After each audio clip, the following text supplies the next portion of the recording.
Assalamualaikum warahmatullahi wabarakatuh. Ananda semua, bagaimana kabarnya hari ini? Mudah-mudahan senantiasa dalam lindungan Allah Subhanahu wa Ta'ala.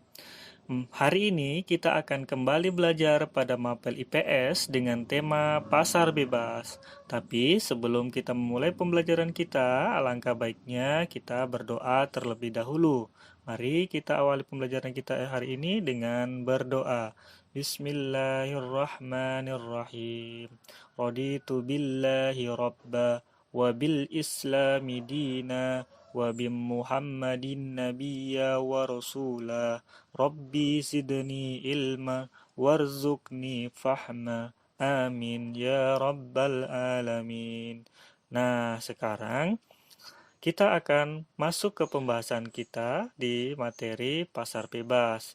Nah, sebelum kita lebih lanjut memahami materi kita pada pagi hari ini, kita akan mengetahui kenapa kita harus mempelajari materi tentang pasar bebas. Nah, diharapkan setelah pembelajaran materi ini, Ananda semua dapat memahami pengertian pasar bebas. Kemudian, dapat mengidentifikasi organisasi atau badan pengolah pasar bebas di dunia.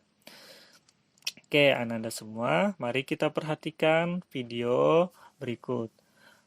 Di dalam video ini, kita bisa melihat aktivitas-aktivitas masyarakat yang sedang melakukan jual beli di dalam pasar. Nah, setiap masyarakat pasti akan memiliki kebutuhan masing-masing, terutama adalah kebutuhan pokok. Nah, di dalam pasar ini kita bisa membeli sayur, kita bisa membeli beras, kemudian kita bisa membeli berbagai macam buah-buahan.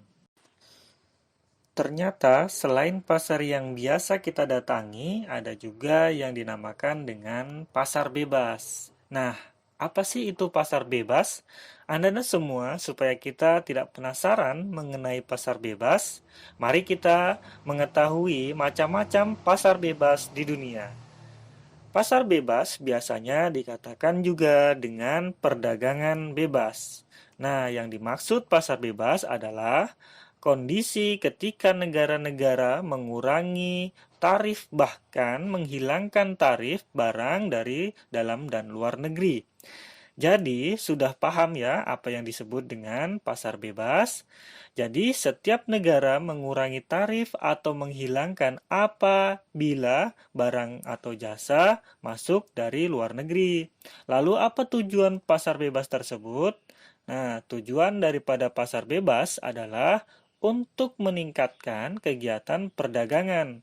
Pasar bebas ditandai dengan kesepakatan dari negara-negara yang ikut serta dalam perjanjian pasar bebas. Sekarang yuk kita kenal dengan macam-macam pasar bebas di dunia. Yang pertama adalah Masyarakat Ekonomi ASEAN atau biasa disebut dengan MEA. MEA merupakan pasar bebas di kawasan Asia Tenggara. Sesuai dengan namanya, negara-negara yang tergabung di MEA adalah negara-negara ASEAN. Anda semua pasti masih ingatkan siapa-siapa saja atau negara-negara mana saja yang menjadi anggota ASEAN. Ananda semua, dalam MEAN, seluruh anggota dibolehkan menjual barang dan jasa ke seluruh anggota tanpa tarif atau tanpa biaya. Selain barang-barang, jasa juga merupakan yang dijual di MEAN. Oleh karena itu, munculnya tenaga profesional dari luar negeri, ada dokter, akuntan, pengacara. Selain itu, MEAN memungkinkan negara-negara anggotanya untuk membentuk pasar tunggal, sehingga persaingan meningkat di antara anggota-anggota MEAN tersebut. Nah, gimana? Ananda semua sudah siap bersaing di pasar atau di pasar bebas, MEAN? Mulai dari sekarang, dipersiapkan ya. Ananda semua, MEA dibentuk pada tahun 2015. Untuk Indonesia, MEA adalah peluang sekaligus menjadi tantangan. Karena dengan adanya MEA, kesempatan bagi produsen dalam negeri untuk memperluas jangkauan pasar semakin besar.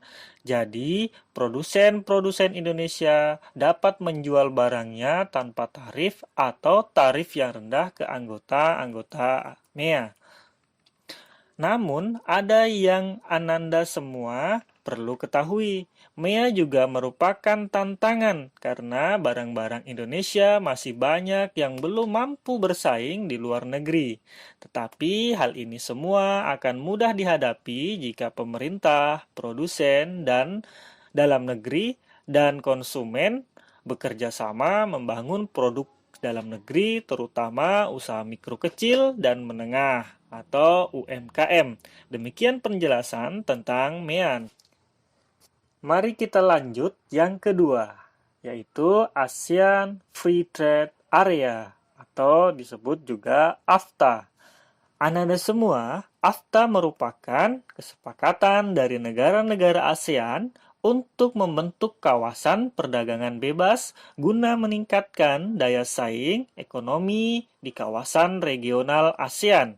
Dengan adanya AFTA, ASEAN berharap bisa menjadi produksi dunia dengan menciptakan pasar regional untuk 500 juta penduduk ASEAN. AFTA dibentuk pada tahun 1992 di Konferensi Tingkat Tinggi atau KTT ASEAN keempat di Singapura. Lalu, apa sih tujuan dibentuknya AFTA? Mari kita simak penjelasan mengenai tujuan dibentuknya AFTA. Tujuan dibentuknya AFTA yang pertama yaitu menjadikan kawasan ASEAN sebagai tempat produksi yang kompetitif sehingga ASEAN memiliki daya saing tinggi di tingkat global. Yang kedua, meningkatkan perdagangan antar negara-negara anggota ASEAN. Yang ketiga yaitu meningkatkan ketertarikan investasi dari dalam negeri dalam bentuk foreign direct investment. Demikian tujuan dari AFTA. Nah, demikian tadi penjelasan mengenai AFTA. Sekarang kita akan lanjut di pembahasan ketiga yaitu Asia Pacific Economic Cooperation atau biasa disebut dengan APEC. APEC adalah sebuah organisasi internasional yang bertujuan untuk meningkatkan pertumbuhan ekonomi dan kesejahteraan, serta kerjasama di antara negara-negara di kawasan Asia Pasifik. Ananda semua perlu kalian ketahui, saat ini APEC memiliki 21 anggota dari negara-negara yang terletak di kawasan Asia Pasifik dan APEC berkantor pusat di Singapura, sama dengan AFTA. APEC memiliki manfaat untuk Indonesia. Apa saja itu? Antara lain yaitu untuk meningkatkan hubungan dengan negara-negara anggota APEC dan sarana peningkatan investasi. Demikian tujuan dari APEC. Jadi lebih meningkatkan investasi. Nah, sekarang kita akan lanjut lagi di pembahasan yang keempat, yaitu pembahasan ini membahas tentang Uni Eropa atau biasa juga disebut UI. Nah, apa itu Uni Eropa? Uni Eropa adalah organisasi antar pemerintahan dengan anggota 28 negara Eropa. Uni Eropa bukan sebuah negara federal atau organisasi internasional dalam pengertian tradisional, tetapi sebuah badan otonomi di antara keduanya. Hal ini berarti masing-masing negara tetap berdaulat atau merdeka, tetapi mereka menggabungkan kedaulatan untuk mendapatkan kekuatan yang lebih besar. Nah, Ananda semua, manfaat dibentuknya Uni Eropa adalah meningkatkan hambatan luar masuk barang dari anggota sehingga meningkatkan perekonomian di antara anggotanya. Perlu diketahui anak-anak semua, Inggris telah keluar dari Uni Eropa.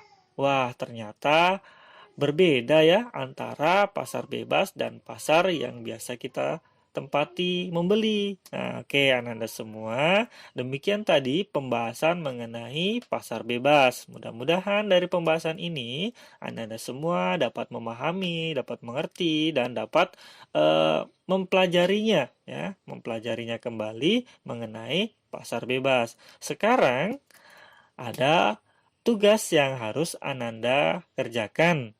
Nah, oke, sekarang perhatikan tugas bagi berikut. Selamat mengerjakan Ananda semua. Wassalamualaikum warahmatullahi wabarakatuh.